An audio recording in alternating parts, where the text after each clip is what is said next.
Welcome back, Fantasy Fiction Fanatics. It's great to see you again, and I hope you're doing well. Today, I thought we could have some fun doing another video that is about rating different fantasy stories on an element of that story, a fantasy element. And today, I thought it'd be fun to rate books on their depiction of vampires. So I have, let's see, 6 different stories that I'm going to be talking about in this particular video. Of course, if there are other vampire stories, please let me know that you want me to maybe rate or add my feedback in. Of course, if I've read them, I will be able to give you feedback, or maybe I'll be able to pursue reading it in order to give you some feedback. But yes, so right now I have 6 stories right here that have vampires in some way. Either they're about vampires or they have them in the world, in the story, and I will let you know what my thoughts are on how well they portray vampires and how the vampire lore works. Of course, let me know as well what your thoughts are on these particular books if you've read them and their vampire portions of the story. I'd love to see if you agree, if you disagree, what you like and what you don't like about vampires in books. If you end up liking this content, please give me a thumbs up. And if you haven't already, go ahead and subscribe. We would love to have you join the Fantasy Fiction Fanatics community and to talk about all things fantasy with you. All right, let's go ahead and jump right in. And we'll start with the this is where it's like, I have like 2 or 3 that you could say are all about vampires. So I have 2 that are 100% like fully focused on vampires, and they are about actual vampire characters as the main characters and such.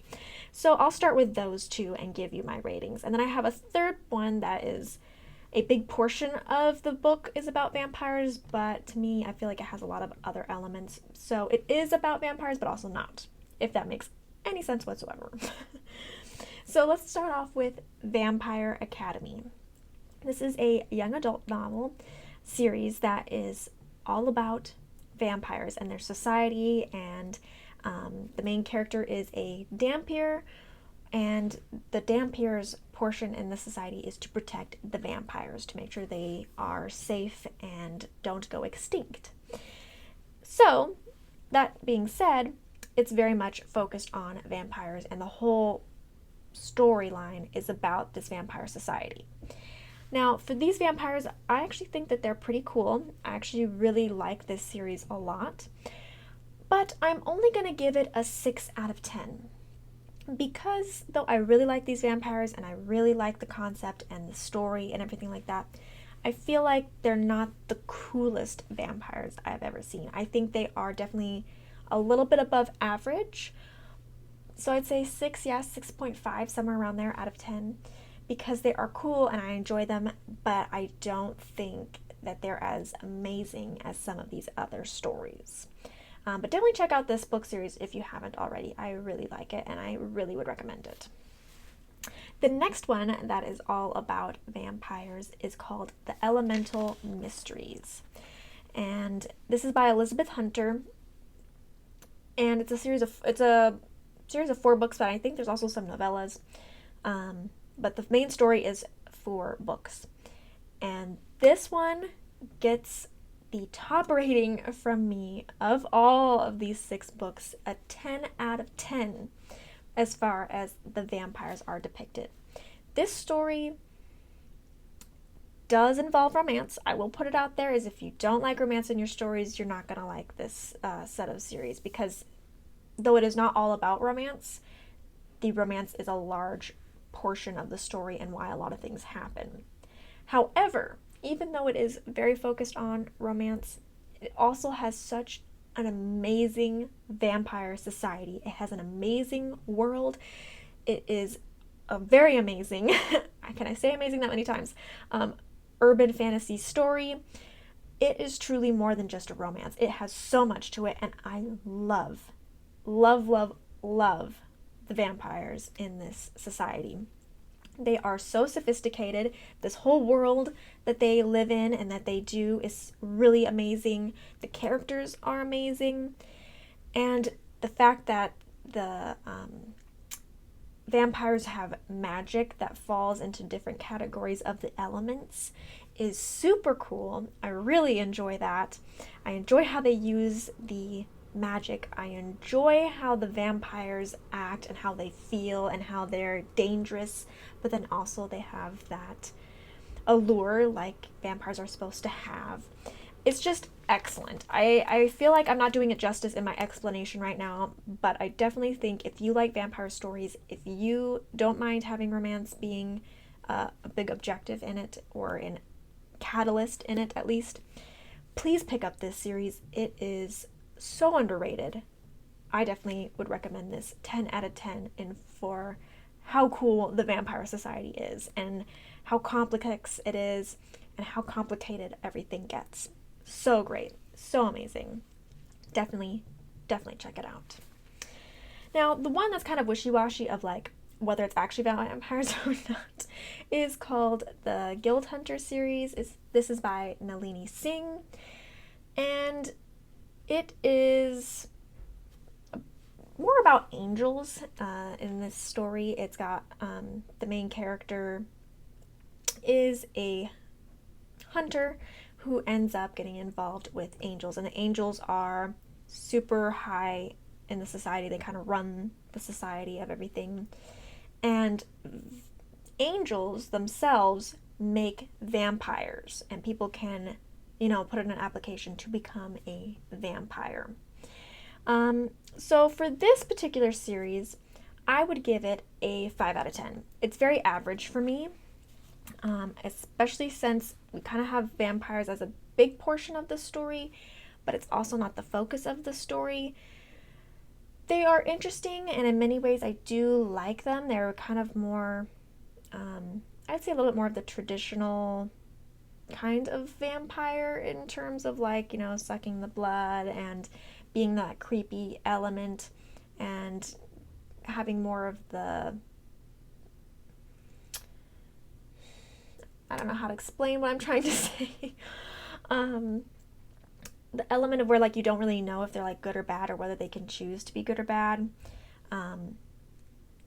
But they do have their good, strong elements to them. I just find that they're not the most interesting part of the story. And though they're a big part of the story, I would think that they would be more interesting to me in general. I think overall they're about average in terms of who they are and why they are. I care more about the angels than I do the vampires, which is why I think that they're more of an average kind of rating for me personally. Good books. I haven't read all the series yet. I've only read, I think, 4 books, but there's a lot more, but I definitely want to read more.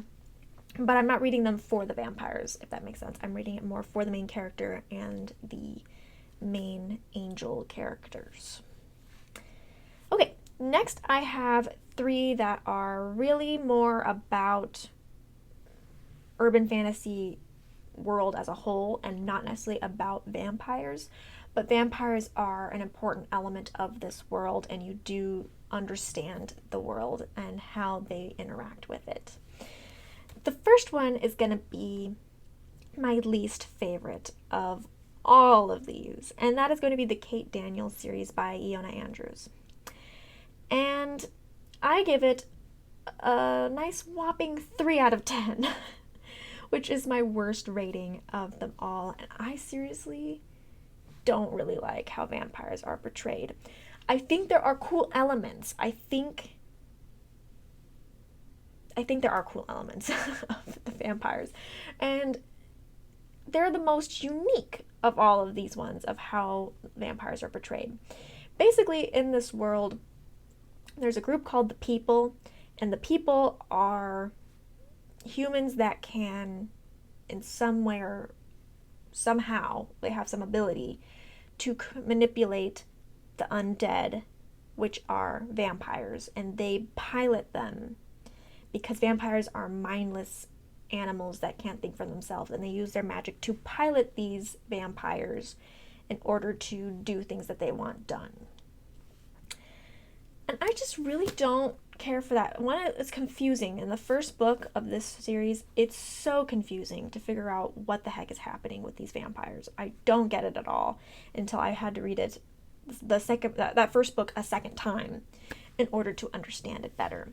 So I do think it's interesting, the element of the piloting the vampires, but at the same time, that's also what I don't totally like, because I don't really love that they're mindless animals. I kind of more prefer the cool, complex version of a vampire than just an undead body that they happen to pilot around, and they like even scuttle sometimes. They talk about how like they're like on their hands and feet, and they're like scuttling like weird creatures. It's interesting. It's not my favorite. It's not horrible, and I do see how it fits in the story that that Iona Andrews made, but it's not for me. I much prefer more complex, sophisticated, in their own mind, vampires. But that's just me. Maybe you would really like this. Maybe you should check it out. The actual story of Kate Daniels is really, really good. This is one I'm actually currently reading, and I've read 4 books, and I'm planning to be on the 5th book. Super great. Really love the author. Just not my favorite version of vampires. I just don't think they're quite as cool or quite as interesting in this series. The next one is going to be Mercy Thompson. So Mercy Thompson by Patricia Briggs is a really cool urban fantasy story, and one of the reoccurring characters, or actually several of the reoccurring characters, are vampires. And Mercy herself does have a relationship with the vampires in the story of some kind. Some are good, some are bad relationships, but she does actually have a tie to this vampire society. And I would say that these vampires are a 7 out of 10 for me. Again, they're more a complex, sophisticated kind of society with rulers and schemes and things that they are trying to accomplish, with very sophisticated characters in them.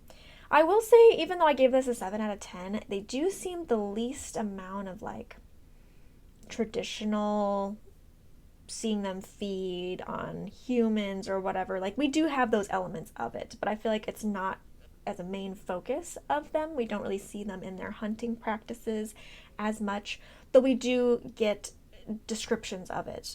In fact, one of the main vampires that is a friend of Mercy's tries not to kill the people that he drinks from, versus other vampires who just slaughter them mercilessly. But we don't actually see this in action nearly as much as some of these other stories. Yeah, I really, really like the kind of push and pull of like how all vampires in the story are supposed to be evil, and yet you see that some of them might not be as evil as you think, but you see that a lot of them are very conniving. I do like that in this particular story, the vampire actually is dead during the day. Like, literally, their sleep is actually them being dead, and they like reanimate and recome alive in the evening. Though there are some vampires who are strong and wake up sooner than other vampires. So super interesting. I like how it has that complexity to it. I like how it has a whole society that you learn about, and you learn about why that society is where it is at this point, and you see good and evil and misconceptions and all these little things that you see tied up, and a lot of insanity in the vampires that I just think is truly interesting to think about and to see and to understand their motivations and their characters. Pardon me. So 7 out of 10 for Mercy Thompson.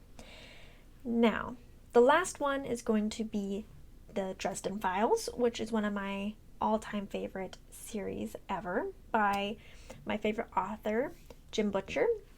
And these vampires and his stories get a 9 out of 10 from me. And this is because, again, it's that same kind of complex society, complex idea of vampires that I really like. And this one is kind of unique in the fact that vampires are not just bloodsuckers in this story. They do have a section of vampires who are bloodsuckers. The Red Court vampires, they drink blood. They're very much your traditional vampire. and how they work and what they do. They do have like creature forms, which is interesting, that like are their inner forms, and the human, like really sexy versions of themselves are not the real version of themselves, which I also really like that. But you also have different courts of vampires. You also have the black court and the white court. Yes. And the black court preys on fear off of people. So instead of being rejuvenated from blood, they get rejuvenated from fear and negative emotions. And that's what they use to sustain themselves. And then the white court are vampires that feed on passion and sex. And that is their version of blood, is that's what they feed off of people, is they have sex with their victims, and it drains the life from them. So it's super, super interesting to have these different courts to see how they interact, how they are together, or how that changes the interactions with their victims. It's just super, super interesting, and I think all the characters in all of the courts have interesting dynamics, different ways that they handle things, and Harry interacts with them differently. We've got super evil ones, we've got ones that seem like they could be good, and we've got ones that we're not really sure where they stand, but very much conniving. So I just really like that complexity. I like how it's unique.